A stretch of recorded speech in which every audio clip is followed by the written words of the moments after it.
은하 브랜드만의 감성 육아에 대해서 들어볼 예정인데요. 네, 화면에 보시면은 예쁜 은하 선생님 아이들 맞은가요? 네, 맞습니다. 그 엄마의 그 여러 가지 상황들을 겪고 엄마 될 때 아기가 이렇게 이쁘게 태어났는데요. 저렇게 네. 자라나서 엄마랑 여행도 다니고, 그쵸? 책들 네. 읽으면서 이런 현실 육아를 경험하고 계시는데, 근데 어쨌든 그 육아라는 게 참 중요한 게 정답이 없고, 또 맞아요. 아이들이 다 기질도 다르면 육아법도 다르잖아요. 그쵸. 근데 어쨌든 그런 부분들이 중요한 이유가 또 아이의 미래에 있어서의 많은 네. 영향을 끼치기 때문인데요. 맞아요. 그래서 오늘 준비한 두 번째 질문은요, 바로 나만의 특별한 육아 철학 무엇인가요? 입니다. 이 네. 특별한 육아 철학은요, 이 시작에 앞서서 선생님이 어떤 감성? 이런 아이와 교감하는 부분에 대해서 얘기를 첫째 시간 때도 좀 삶을 통해서 얘기해 주셨었는데, 네. 이 감성 육아에 대해서 또 육아 철학 배경에 대해서 좀 궁금합니다. 네. 사실 이제 그러니까 육아 철학이라고 하는 게요. 네. 사실 저 혼자만이 만드는 게 아니라 그쵸. 사실 남편과 함께 만들어야 되는 거잖아요. 그래서 이제 저희 부부가 아이를 이제 어떻게 이제 키우면 좋을까 막 이런 얘기를 하게 됐는데요. 사실 이게 막 육아 철학을 저희가 좀, 야, 우리 이제 육아 철학을 만들어 보자 이렇게 시작하게 된 건 아니고요. 사실 저희가 노산이다 보니 둘 다 이제 체력적으로 조금 많이 힘들어 했어요. 네. 그러다 보니 이제 막 무언가 해줘야 되는데 이제 너무 힘들고, 그래서 주변은 그럼 다른 사람들은 육아를 어떻게 하나. 그래서 둘러보니 정말 너무도 많은 육아 컨텐츠들이 있더라고요. 육아 프로그램도 있고, 영유아 시기부터 정말 문화센터에서 8개월 막 6개월 아이들에 대한 오감 체험 수업도 있고요. 그리고 막 엄마표 활동들도 너무 많고요.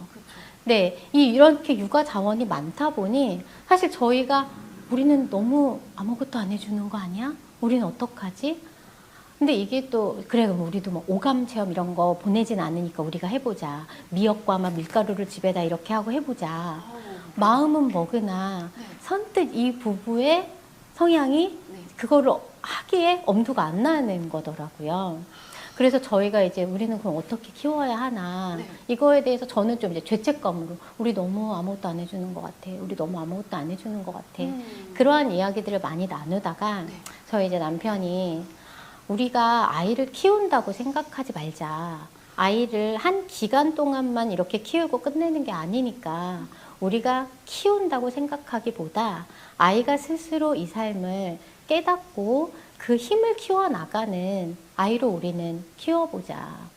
그래서 아이가 자기 스스로 자기가 이 삶에 있어서 주인의식을 가지고 삶을 헤쳐나가고 자기의 색깔이 무엇인지, 자기가 어떤 사람인지를 알게 하는 게, 깨닫게 하는 게 중요하지 않겠나. 라고 생각을 하니 이제 말을 하더라고요. 근데 저도 들어보니 저희 남편은 조금 그런 사람이거든요. 근데 본인이 그런 삶을 살았고, 네. 저는 사실 계속 감정 얘기를 하지만 저는 솔직히 말하면 감정에 되게 서툰 사람이에요. 네, 그래서 제가 이제 막 사람 눈치도 되게 많이 보고요. 상처도 좀 많이 받는 스타일이에요. 근데 그 원인이 뭘까 생각해 봤는데, 저는 눈치를 많이 보다 보니까요. 회사에 가면 회사에서 원하는 사람으로 살아요. 그리고 집에서는 엄마, 아빠가 원하는 삶으로 살기로 노력해요. 그러니까 제가 큰아이 때 우울증이 왔던 이유가 생각해 보면요. 이제 엄마가 된대. 그럼 난 또 이제 나를 버리고 난 엄마로 살아야 돼. 근데 사실 그렇게 회사에서 회사가 원하는 삶으로 살고 인정받고요. 또 엄마가 원하는 딸로 해서 인정받고. 근데 그러한 삶이 제가 행복하지가 않았어요. 근데 생각해보니 내가 어떤 사람인지를 몰랐던 거죠. 근데 사실 결혼을 해서 저는 이거를 조금씩 깨달아 갔거든요. 남편과 대화를 하고 엄마가 되면서 이제 엄마는 저는 이제 엄마잖아요. 네네. 그리고 제가 둘째 아이를 이제 임신하고 이제 출산하면서 깨달은 그 큰 깨달음이 네네. 엄마가 내가 나를 버리고 엄마가 되는 게 아니구나. 저는 저를 버리고 엄마가 돼야 되는 줄 알았어요. 그러니까 두려웠죠. 도망치고 싶었죠. 네. 근데 그냥 내가 고은아가 엄마가 되는 거더라고요. 네. 그래서 이제 저의 색깔을 조금 찾고 나니 저의 삶이 한결 편안해졌어요. 자유로워졌어요. 그렇기 때문에 남편의 말에 저도 아, 그렇겠다. 우리가 키워서 무언가를 주기보다 아이가 아이 스스로 자기 자신을 깨달아가면서 자기의 색깔을 찾아가도록. 그래, 우리는 이러한 경쟁력을 가지고 아이를 키워보자라는 이제 생각이 들더라고요. 어떤 이제 아이가 태어나서 처음 세상에 나왔잖아요. 그러니까 이제 뭐 어떻게 보면 합리화일 수도 있는데 외부로부터 오는 그런 육아 자원이 많다 보니 부모와의 애착이 오히려 다소 소홀해질 수 있지 않을까라는 생각을 저희는 반대로 해보았어요. 그러니까 이제 뭐 문화센터 가서 많이 배우고 뭐 오감 체험할 수 있는데, 네, 엄마 아빠와 함께하는. 네, 그래서 저희는 그걸 경쟁력으로 가지고 이제 약간 저는 기관도 조금 다소 늦게 보냈어요. 저는 4살까지 아이를 다 데리고 있다가 4살 무렵부터 보내게 되었거든요. 그리고 바로 이제 유치원 가기 전에는 경험해야 될 것 같아서. 그래서 좀 늦게 보내고 키즈 카페나 이런 만들어진 곳보다는 자연을 먼저 이렇게 많이 같이 가족과 여행을 다니고 그래서 그 내면에 아이가 엄마 아빠로부터 받는 충분한 에너지를 채워주었으면 좋겠다. 그런 식으로 네. 아이들과 상호작용을 하면서 네. 네, 육아를 시작하게 되신 거네요. 네, 그러니까 저희가 하는 그 이제 육아의 핵심이 네. 상호작용. 지금 말씀해 주신 것처럼 네네, 네. 네, 상호작용을 하고 네. 이제 거기에 대해서 소통을 하는 게 네. 저희 이제 약간 육아의 중심이라고 생각이 들었어요. 저는 좀 근데 궁금한 게 네. 이게 아이들이 또 연령이 어렸을 때랑 컸을 때랑 또 이런 부분들을 같이 하는 게 또 네. 다르잖아요. 네. 그래서 구체적으로 조금 어떤 식으로 아이들과 소통하고 그런 육아 철학을 가지고 같이 풀어가고 계신지 그런 게 또 궁금해요. 네, 그러니까 근데 사실 조금 다르기는 해서 이게 영유아 시기에는 네. 조금 이제 아이들이 어쨌든 엄마 아빠들의 이제 저희는 영유아 시절에는요 약간 감정을 이제 처음 알아가는 시기잖아요. 그쵸. 그러니까 이제 저희의 육아가 뭐 어떤 뭐 수학적인 언어적인 이런 것보다는 네. 어쨌든 감정에 대해서 건강하게 표현하는 것을 먼저 연습하는 게 그러니까 뭐 인성이라고 많이 말씀하시죠. 네네. 그래서 그런 거로 이제 핵심을 잡았기 때문에 제가 지금도 그러니까 어쨌든 활동은 달라지지만 네. 제가 지금도 아이를 어릴 때부터 키우면서 마음에 꼭 새기는 2가지가 있어요. 네. 첫 번째가 감정에 대한 존중이에요. 그러니까 사실 우리가 어떤 감정이든 존중하는 게 이렇게 긍정의 감정은 존중할 수 있지만 약간 부정의 감정은 존중하기가 좀 힘들잖아요. 네네. 근데 저희 집에 이제 강아지가 있어요. 네네. 강아지가 있는데요. 강아지도 이제 언어가 안 되니까 뭐 네네. 꼬리치기, 짖기, 뭐 낑낑거리기 네네. 이렇게 3가지로 소통을 하잖아요. 그쵸. 근데 그 소통이 뭐 부정인지 긍정인지는 잘 몰라요. 꼬리치는 것만 긍정으로 알지요. 네, 그렇죠. 근데 저희 강아지가 낑낑낑 되면요. 네. 남편이 왜? 그래요. 아. 그러면은 낑낑낑 또 그래요. 왜? 그러면 이제 제가 가만히 그걸 보다가 왜라고 물으면 강아지가 대답해줘? 그래서 제가 그랬어요. 그랬더니 시끄럽잖아 이러는 거예요. 근데 이게요 아이한테도 똑같아요. 아이가 울면요 네. 남편은 왜부터 나와요. 아이가 네네. 어떠한 감정 표현을 왜? 그러니까 그 원인을 찾으려고 하죠. 그렇죠. 그걸 원인을 찾아서 해결해 주려고. 네. 네. 근데 네. 저는 강아지를 어릴 때부터 키우고 이제 강아지와 소통을 해서 그랬는지요. 강아지로부터 육아를 배워서 그랬는지 네네. 그 왜라는 질문은 네. 무의미한 질문이라는 걸 알고 있어요. 그래서 왜라고 질문을 왜는 제가 질문하는 거죠. 얘가 왜 낑낑대지? 얘가 지금 뭘 원하지? 네. 네.